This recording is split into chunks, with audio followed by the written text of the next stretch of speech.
No soap radio. It's a prank that consists of making a punchline at the end of the joke that has no relation to the body of the joke, while the comedian pretends that it does by laughing. And if the other person starts laughing along, the comedian asks him to explain the joke, making him feel embarrassed. Anti-humor. It's a type of alternative humor that causes laughter because of the surprise generated by the lack of a punchline or joke at the end. A famous example of this is the Shaggy Dog story, which consists of telling an extremely long story without delivering a punchline at the end, which leaves the audience confused at first. Sarcasm.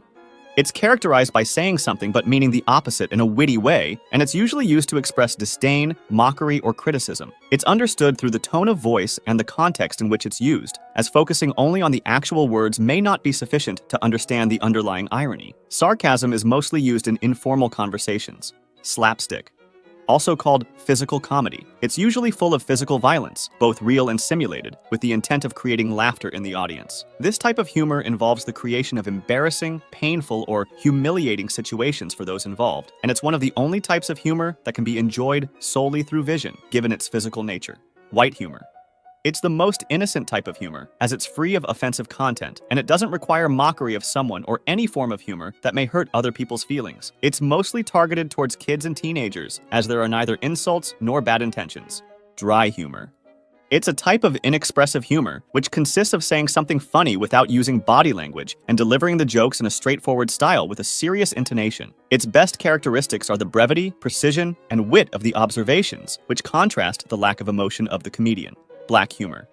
Black humor is characterized by the addressing of inappropriate or sensitive topics, such as death, disability, or violence, with the goal of producing laughter through emotional shock. This type of humor requires great sensitivity from the comedian and knowledge about the context of where and when the joke is said, as it's really easy to cross the line into straight-up insults. A big advantage of black humor is that it can lighten up difficult topics and reduce the pain they cause. Satire. It's the use of humor and exaggeration to criticize and expose a situation, and it's usually used in contemporary politics to explain social injustices through irony. Satire can come from actual disapproval from the comedian, or it can be simply used as a way to have fun. Surreal.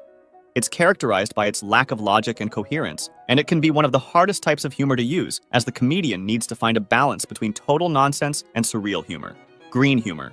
It's sexual humor, both implicit and explicit, that has a vulgar nature and bad taste, which creates laughter from embarrassment. Of course, the most explicit jokes are targeted towards an adult audience, and it's one of the most universal types of humor, as it can be understood by every social class.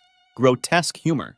This one is a visual type of humor, and it's mainly used by cartoons, which can more easily distort and exaggerate characters' features to make them ugly and horrifying. This type of humor invokes many emotions at once, making the audience feel both disgusted and entertained at the same time. Reaffirming and autodestructive. These two are both types of self-irony, but they have different meanings. Reaffirming humor arises from the need to laugh at oneself in a healthy way, especially in adverse situations, to lighten up the mood. Autodestructive humor, on the other hand, is self-deprecation, or used as a punishment for oneself, and it can be a sign of low self-esteem. Observational. It's based on common aspects of everyday life, and it's one of the most used types of humor in stand-up comedy. The comedian makes an observation about something that is common enough to be familiar to their audience, but not commonly discussed, usually using phrases such as, "Have you ever noticed that?" Insult comedy.